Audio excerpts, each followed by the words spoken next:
Hi guys, मेरे channel में आपका स्वागत है। आज हम पढ़ेंगे सम्राट अशोक का संपूर्ण जीवन परिचय के बारे में। भारतीय इतिहास के विषय में पढ़ेंगे। ये बहुत ही इम्पोर्टेंट नोट्स हैं। ये जो है इतने एग्जामों में पूछे जा चुके हैं। TGP, DS, SSB, KVS, NBS, RPSC, PGT, school lecture, college lecture, set, LT grade, NTA, UGC, net, JRF, GIC, GDC, diet, assistant professor, ये सभी एग्जामों में पूछा जा चुका है। 2022 से लेकर 2023 तक की ये जितने एग्जाम हैं ये सारे जो है पूछा जा चुका है। भारत का राष्ट्रीय प्रतीक सत्यमेव जयते सम्राट अशोक की पहचान है। भारतीय इतिहास सम्राट अशोक का संपूर्ण जीवन परिचय के नोट्स हैं। इत्यादि एग्जामों में ये पूछे गए हैं। चलिए हम सम्राट अशोक के विषय में जान लेते हैं। मौर्य साम्राज्य के चक्रवर्ती सम्राट सम्राट अशोक का पूरा नाम अशोक मौर्य था। ये मौर्य वंश से थे। इनके पिता जो है बिंदुसार थे, जो वो मौर्य वंश थे। ये चंद्रगुप्त के ही वंशज थे। इनका जन्म 304 ईसा पूर्व हुआ था। इनका जन्म स्थान पाटलिपुत्र, जिसे वर्तमान में पटना के नाम से जानते हैं। इनकी मृत्यु 232 ईसा पूर्व। मृत्यु का स्थान पाटलिपुत्र, वर्तमान में जिसे पटना बिहार के नाम से जानते हैं। इनकी माता का नाम सुभद्रांगी था, जो बौद्ध धर्म के ग्रंथ का दिव्यवादान के अनुसार है। पिता का नाम बिंदुसार। इनकी पत्नी 4 पत्नियां थी। अभी तो हमें 4 ही मिली हैं पत्नियां। पहला देवी, दूसरी कारुआकी, तीसरी असंगमित्रा, चौथी पद्मावती। अशोक की उपाधियां ये बहुत ही इम्पोर्टेंट है। देवनाम प्रिय और प्रियदर्शी प्रसिद्ध युद्ध कलिंग का युद्ध था, जो इनका प्रसिद्ध युद्ध हुआ, जिससे इनका हृदय परिवर्तन हो गया। यह कलिंग का युद्ध था, जो राज्याभिषेक के 8वें वर्ष हुआ था। मतलब जब ये राजगद्दी पर 261 ईस्वी में बैठे, तो उसके 8 साल बाद कलिंग का युद्ध हुआ। इसकी राजधानी पटना, पाटलिपुत्र, बिहार काल 274 से 282 ईसा पूर्व रहा। इनके गुरु चाणक्य थे।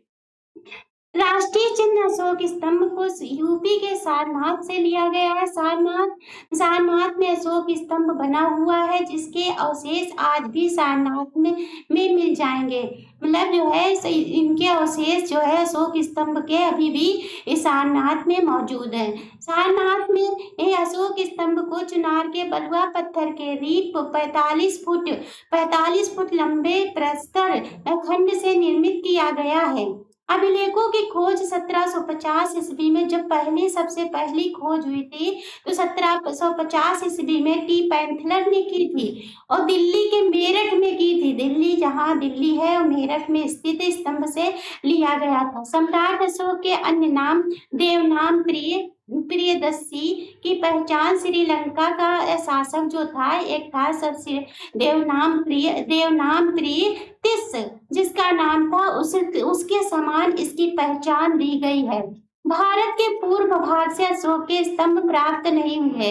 अब ये क्वेश्चन इंपॉर्टेंट बन जाता है कि कहाँ से जो है अशोक के स्तंभ प्राप्त नहीं हुए हैं। तो भारत के पूर्वी भाग, जो पूर्व का भाग है वहां पर इनके स्तंभ नहीं पाए गए हैं। अशोक के शासन काल में भूमिकर 1/4 से 1/6 होता था। ये क्वेश्चन बार बार रिपीट होता है। करारोपण का उल्लेख रुक्मिणदेही स्तंभ लेख से मिला है, जो राज्याभिषेक के 20 वर्ष बाद आया था। ये जो स्तंभ है रुम्यनदेही, ये जब राज्याभिषेक गद्दी पर बैठा अशोक, उसके 20 वर्ष बाद ये आया। अशोक का उत्तराधिकारी में दशरथ, इनके जो एक दशरथ बेटा था, बौद्ध धर्म का ये अनुयायी था। ये भी अशोक भी बौद्ध धर्म के अनुयायी हो गए थे और दशरथ भी ये अनुयायी हो गए थे। बौद्ध अशोक का भी नाम जो है देवनाम प्रिय था, उपाधि मिली थी उनको। और ये देखो यहाँ पे देवनाम प्रिय मिली थी और इसको भी अशोक दशरथ को भी मिली थी प्रियदर्शी उपाधि मिली थी। अशोक के बाद लोकप्रिय उपाधि धारण करने वाला एकमात्र यही शासक था। अशोक के बाद अगर किसी को ये उपाधि मिली है तो केवल दशरथ को मिली है। वो राम वाले दशरथ नहीं, ये दशरथ दूसरा था। राजधानियां देख लेते हैं। दक्षिणापथ की राजधानी उस समय क्या थी? सुवर्णगिरी थी।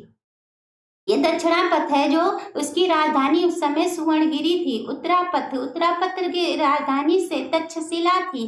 कलिंग की राजधानी तोसली थी। इसी का नाम पड़ गया कलिंग का युद्ध। मध्य प्रदेश को प्रासी या प्राची कहा जाता था। पाटलिपुत्र, पटना बिहार, अवंती राष्ट्र, उज्जैनी।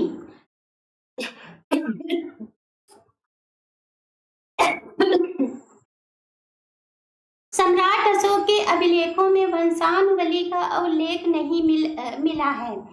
इनके अभिलेखों में कोई भी वंशावली उल्लेख नहीं मिला है। शिलालेख केवल पत्थर पर ही लिखे जाते हैं और अभिलेख पत्थर और कागज दोनों पर लिखे जाते हैं। ये प्रश्न बार बार सीटेट में रिपीट होता है। अभिलेख का अध्ययन पुरालेख विद्या कहलाता है। जो इसका अध्ययन किया गया, इसको जो है कहा जाता है पुरालेख विद्या। पुरालेख मतलब पुराना लेख। अभिलेख सामान्य अर्थ कोई भी ऐसा लेख जो किसी वस्तु या पदार्थ पर उत्कीर्ण हो, अभिलेख कहलाता है। भारत के प्राचीन अभिलेख जो है पाषाण पर लिखे गए, लकड़ी के स्तंभ पर लिखे गए, ताड़पत्र पर लिखे गए, भोजपत्र पर लिखे गए, शिला मीन्स पत्थर पर लिखे गए, धातु मतलब धातु पर लिखे गए, बर्तन, कौड़ी, शंख, कपड़ा, हाथी दांत आदि वस्तुओं पर उत्कीर्ण किए गए या लिखे गए। ये सीटेट में बार बार रिपीट होता है। किसी पत्थर या चट्टान पर खोदी गई लिखित रचना को शिलालेख कहा जाता है। शिलालेख का अर्थ है पत्थर पर लिखा हुआ ना। जो ये इमेज दिखाई दे रही है, इस पर जो लिखा हुआ है, इसी को जो है पत्थर शिलालेख कहा जाता है। इंग्लिश में इसको पेट्रोग्राफ। पत्थरों पर या गुफाओं की पथरीली दीवारों पर जब कोई लिखित रचना की जाती है तो इसे शिलालेख कहा जाता है। जब हम पत्थर पर लिखते हैं तो उसको शिलालेख कहा जाता है। तथा पत्थरों पर लिखने की कला शिलालेखन कहलाती है। जो पत्थर पर लिखने वाला कारीगर होता है उसे शिलालेखन विधि कही जाती है। शिला का अर्थ होता है पत्थर या चट्टान, और जब लेख शब्द इससे जुड़ जाता है तो शिलालेख बनता है। शिलालेख शब्द सम्राट अशोक द्वारा पत्थरों तथा चट्टानों पर छोड़े गए लिखित मानव आदर्शों के मिलने के पश्चात प्रचलित हुआ। सम्राट अशोक के शिलालेख इतिहास की एक स्पष्ट छवि उकेरते हुए एक अहम ऐतिहासिक दस्तावेज माने जाते हैं।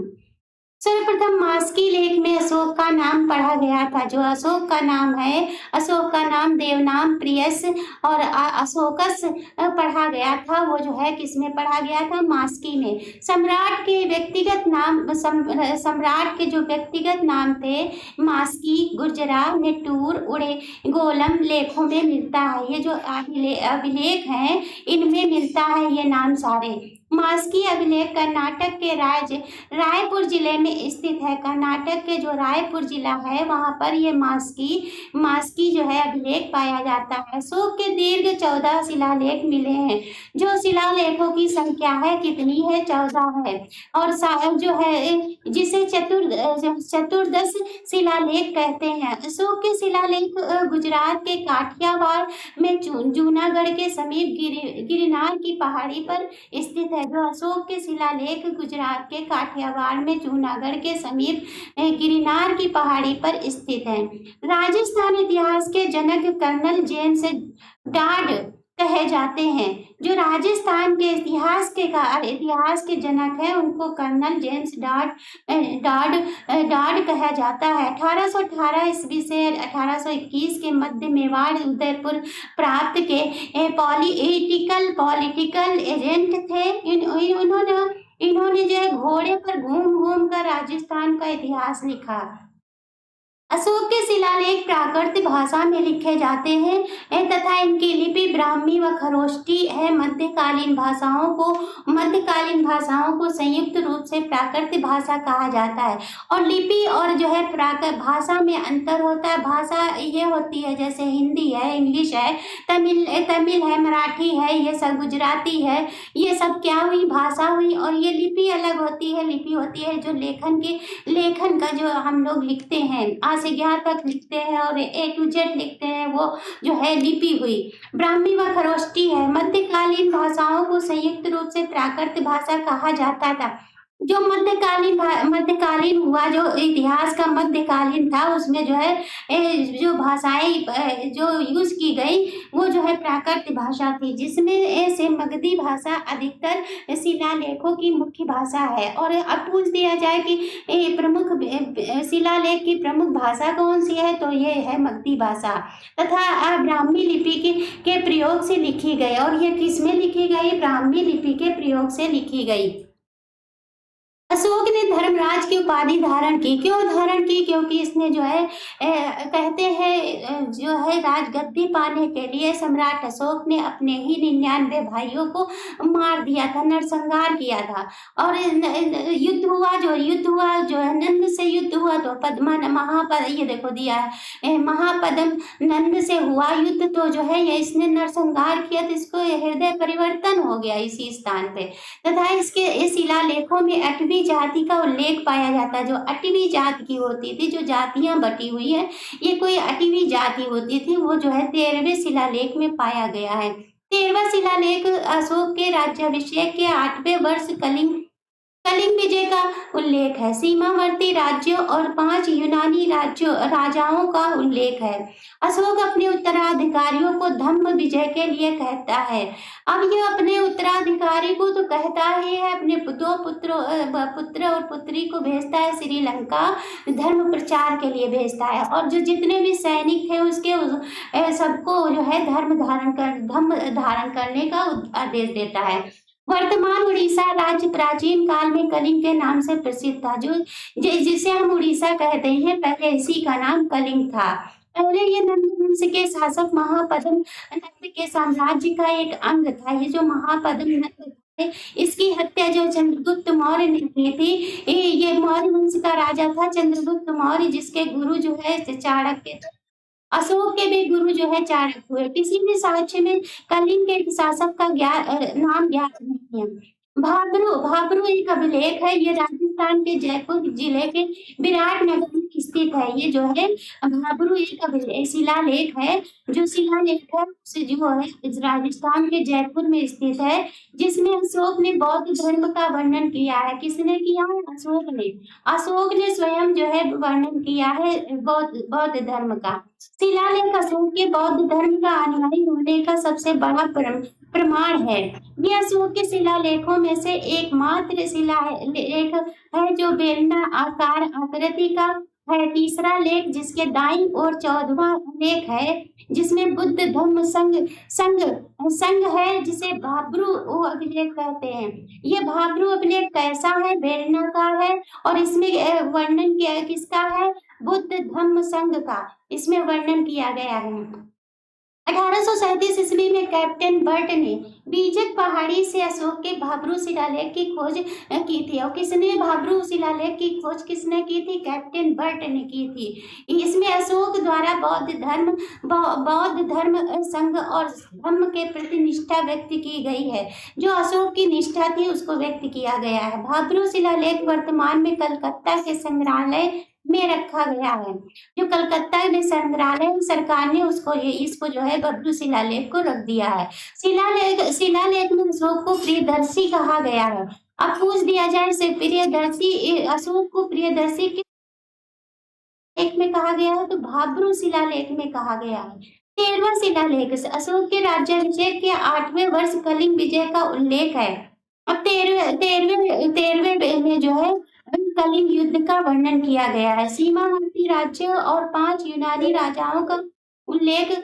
अशोक अपने उत्तराधिकारियों को धम्म विजय के लिए कहता है। अशोक ने दूसरे तथा 7वें स्तंभ लेखों में धम्म की व्याख्या इस प्रकार की है, धम्म है साधुता है। अब अशोक क्या कह रहे हैं कि धम्म है साधुता है। धम्म क्या है? साधुता है। बहुत से कल्याणकारी अच्छे कार्य करना, पाप रहित होना, मृदुता मतलब मीठा बोलना, दूसरों के प्रति व्यवहार में मधुरता, दया, दान तथा असुचिता। आगे आगे ये कहा गया है कि प्राणियों का वध न करना, जीव हिंसा न करना, माता पिता तथा बड़ों की आज्ञा मानना, गुरुजनों का आदर करना। शिलालेख में एंटियोकस द्वितीय एथियोस को पड़ोसी राजा कहा गया है। इसमें इससे स्पष्ट है कि उत्तर पश्चिम में अशोक के साम्राज्य की सीमा हिंदुकुश तक थी। कहाँ तक थी? हिंदुकुश तक थी। कालसी, रुमिनदेई तथा निगाली सागर शिलालेख तथा स्तंभ लेखों में सिद्ध होता है कि देहरादून और नेपाल की तराई का क्षेत्र अशोक के राज्य में था। और ये सब अशोक के राज्य में थे, परंतु जो है पूर्वी इलाका जो है, भारत का पूर्वी इलाका जो था वो जो है अशोक के अधिकार में नहीं था। सम्राट अशोक ने अपने पुत्र महेंद्र एवं पुत्री संघमित्रा को बौद्ध धर्म के प्रचार के लिए श्रीलंका भेजा। आगे बढ़े। अशोक के पुत्र का नाम महेंद्र था। ये बहुत ही एक बार पूछा जाता है। महेंद्र और पुत्री का नाम संघमित्रा था। अशोक की धम्म विजय में सीरिया के यूनानी राजा एंटियोकस अमितियों को मिस्र के इटालेमी तुर्माए, साई इरेन के मैगस माका, मैसेडोन के एंटिगोनस, अमिटिकिनी, एपीरस के सिकंदर, अलिका सुदरो पर धम्म विजय का लेख है। अशोक अपने द्वितीय बृहत शिलालेख में सीमांत राज्यों में चोल, पांड्य, केरल पुत्र और सती पुत्र का उल्लेख करता है। ये सभी तमिल राज्य हैं। ये दूसरा जो शिलालेख है उसमें चोल, पांड्य, केरल पुत्र और सती पुत्र का उल्लेख करता है। ये सभी राज्य जो है तमिल राज्य हैं, तमिल के राज्य हैं। मोगली पुत्र तिस के बारे में जान लेते हैं। ये 327 ईसा पूर्व से 247 ईसा पूर्व तक एक बौद्ध भिक्षु एवं विद्वान थे। इन्होंने वत्थु संस्कृत में जिसको कथा वस्तु नामक प्रसिद्ध ग्रंथ की रचना की। मोगली पुत्र तिस को थेरवाद बौद्ध परंपरा द्वारा विभज्यवाद के संस्थापक के जिसकी परंपरा थेरवाद एक हिंसा होने के साथ साथ कथावस्तु के लेखक भी थे। जो ये ग्रंथ है कथावस्तु, ये किसने लिखा है? तो मोगली पुत्र तिस ने लिखा है। कथावस्तु संस्कृत में जिसको कथावस्तु स्थविरवादी बौद्ध ग्रंथ है। यह स्थविर मोगली पुत्र तिस द्वारा रचित है तथा इसका समय लगभग 3री शताब्दी ईसा पूर्व माना जाता है। दुर्भिक्ष की जानकारी सहोगौरा अभिलेख से मिलता है। अब ये पूछ दिया जाए कि दुर्भिक्ष की जानकारी किससे मिलती है, तो सहोगौरा एक अभिलेख है जिसमें मिलता है। दुर्भिक्ष का अर्थ होता है अकाल, मतलब अकाल जो नहीं पड़ता था, सूखा पड़ जाए या अकाल पड़ जाता था, वही है। ये अभिलेख उत्तर प्रदेश के गोरखपुर जिले में राप्ती नदी के किनारे स्थित है। ये जो अभिलेख है दुर्भिक्ष अभिलेख है, ये गोरखपुर जहाँ के हमारे उत्तर प्रदेश के मुख्यमंत्री हैं वही ये जो है स्थित है। सती प्रथा का पहला लिखित साक्ष्य एरन से मिला है। जो एरन है शिलालेख है, अभिलेख है, उसमें जो है सती प्रथा का उल्लेख है।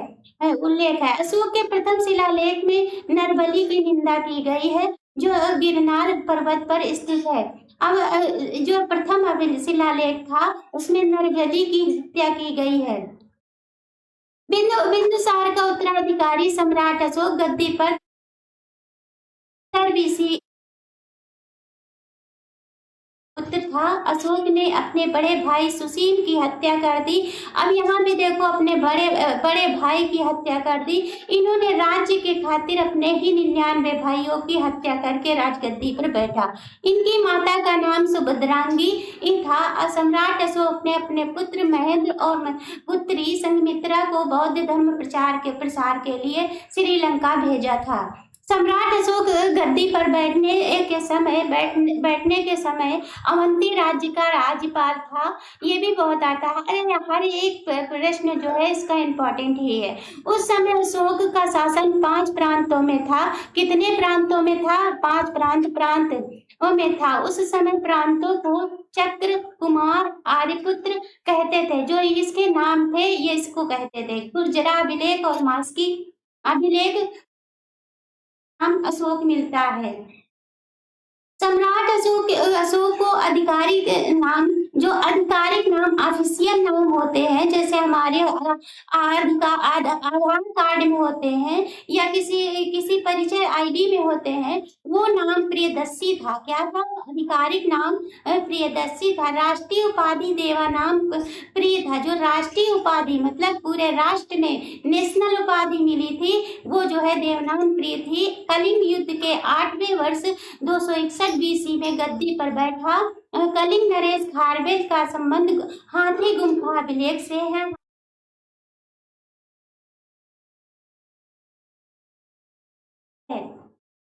कलिंग विजय के उपरांत सम्राट अशोक ने बौद्ध धर्म को अपनाया। इसने कलिंग युद्ध के पश्चात अशोक ने धर्म दीक्षा ली। अशोक का कलिंग युद्ध राजा नंद के साथ हुआ था। अभी बताया हमने ना, महापत से हुआ था। कलिंग युद्ध 261 बीसी में हुआ था। सम्राट अशोक ने उपगुप्त से बौद्ध दीक्षा ली थी। ये भी एक गुरु थे इनके, वो चाणक्य भी इनके गुरु थे। सम्राट अशोक के अभिलेख में ब्राह्मी लिपि, खरोष्ट लिपि, अर्मैनिक लिपि, ग्रीक लिपि 4 लिपियों में अभिलेख मिले हैं। ये लिपियां बहुत पूछी जाती हैं, इनको याद कर लेना। इनमें से ग्रीक और अरमाइक लिपि के अभिलेख अफगानिस्तान से मिला है। जो ये अफगानिस्तान है, ग्रीक और अरमाइक लिपि जो के अभिलेख जो मिले हैं ये अफगानिस्तान से मिले हैं, और खरोष्टी लिपि के अभिलेख उत्तरी पश्चिमी पाकिस्तान से मिले हैं। भारत अशोक के शिलालेख को सम्राट अशोक के शिलालेख को सबसे पहले 1937 ईस्वी में जेम्स प्रिसेप ने पढ़ा था। और सम्राट अशोक की शिलालेखों की सबसे पहले खोज पादरेटी पैंथलन ने 1750 ईस्वी में की थी। सारनाथ स्तंभ की खोज 1905 ईस्वी में हुई थी। अशोक के समकालीन श्रीलंका अनुराधापुर राजा देवनाम प्रियदर्शी, जिसे अशोक के पुत्र महेंद्र ने ताम्रपर्णी श्रीलंका को कहते थे, उस समय के शासन ऋषि को बौद्ध धर्म से दीक्षित किया था। अब जो इनके पुत्र थे महेंद्र, इन्होंने जो है बौद्ध धर्म से इनको दीक्षित किया था, मतलब दीक्षा दी थी। अशोक के द्वितीय शिलालेख चोल, पांड्य, केरल पुत्र और सतीय पुत्र जैसे देश की सीमाओं पर पड़ोसी शक्तियों का वर्णन मिलता है। इसका वर्णन द्वितीय शिलालेख में मिलता है। अशोक के शासन काल में दक्षिण में पल्लव अस्तित्व में नहीं था। सम्राट अशोक का संपूर्ण भारत पर शासन था, परंतु तमिलनाडु और केरल में अशोक का शासन नहीं था। अशोक के काल में चोल राज्य में पिचनापल्ली तथा तंजौर के क्षेत्र थे। पांड्य राज्य में मदुरा, रामनाद तथा निरुलवेली के जिले सम्मिलित थे। हमने यहाँ पर जो है डायरेक्शन बना दिया है, क्षेत्र पूरब, पश्चिम, उत्तर, दक्षिण। ये जो है पूरब इलाके से जो है यहाँ पर इसका अधिकार नहीं था, इसका अधिकार यहाँ पर नहीं था अशोक का। और यहाँ जो कुछ राज्य थे दक्षिण पश्चिम में, यहाँ भी अशोक का कुछ भी नहीं था यहाँ पर। और पूरे संपूर्ण भारत में अशोक का जो है संपूर्ण अधिकार था। अशोक के शासनकाल में गांधार की राजधानी तक्षशिला थी। चोल चोल तथा पांड्य का उल्लेख बहुवचन में होता है। सती पुत्र तथा केरल पुत्र का उल्लेख एक वचन से होता है। बहु ताम्रपर्णी से तात्पर्य ताम्रपर्णी सिंगल द्वीप या श्रीलंका का प्राचीन नाम है। ताम्रपर्णी जो है श्रीलंका को कहते हैं। यह सिंगल द्वीप ये बहुत इंपॉर्टेंट है। सिंगल द्वीप या श्रीलंका का प्राचीन नाम है, जिसकी ख्याति दूर दूर तक फैली हुई थी। सम्राट अशोक को सर्वाधिक सफलता भी ताम्रपर्णी मतलब श्रीलंका में ही प्राप्त हुई थी। ताम्रपर्णी का राजा तिस था, वही जो देवानाम प्रिय तिस मोगली पुत्र थे। अशोक से इतना प्रभावित थे कि उसने भी अशोक के समान ही देवनाम प्रिय की उपाधि धारण कर ली। बृहद शिलालेख में अशोक तथा चंद्रगुप्त मौर्य का व्यक्तिगत नाम का उल्लेख मिलता है। अब व्यक्तिगत नाम पूछ रहे हैं, वहां पर आधिकारिक नाम पूछा और फिर जो है आधिकारिक नाम पूछा और फिर जो है अशोक अपने राज्याभिषेक के 10वें वर्ष बोध गया की यात्रा की, 20वें वर्ष लुम्बिनी की यात्रा की थी। उपगुप्त इनके गुरु थे। लगभग तीसरी शताब्दी ईसा पूर्व एक बौद्ध भिक्षु थे। संस्कृत ग्रंथ अशोक वदान की कुछ कहानियों के अनुसार वह मौर्य सम्राट अशोक के आध्यात्मिक शिक्षक थे। अशोक अपने 13वें अभिलेख में धम्म विजय की चर्चा करते हुए कहते हैं कि देवताओं के प्रिय धम्म विजय को सबसे मुख्य विजय समझना चाहिए। इसी अभिलेख में अशोक द्वारा 5 यवन राज्यों में भेजे गए धर्म प्रचारकों का वर्णन मिलता है। जो 5 राज्य थे, ये जो 5 राज्य लिखे हुए हैं, अशोक ने 5 राज्यों में यवन को भेजा था। राज्य अंतियोक था, पहला राज्य जो है अंतियोक था, जो सीरिया का शासक एंटियोकस द्वितीय था। राज्य तुर्मन था, यह राज्य था। मिस्र का शासक फिलडेल्फस द्वितीय था। राज मग जो सीरीन का शासक मेगोस थियोसस द्वितीय था। राजमग राज्य अंतेकिन मेसोडोनिया का शासक एंटीगोनस गोनाटस था। और राज्य अलिक समुद्र का जो था एपीरस कोरिंद का शासक अलेक्जेंडर था। प्लीज हमारे चैनल को लाइक शेयर कमेंट और सब्सक्राइब अवश्य कर दे। धन्यवाद।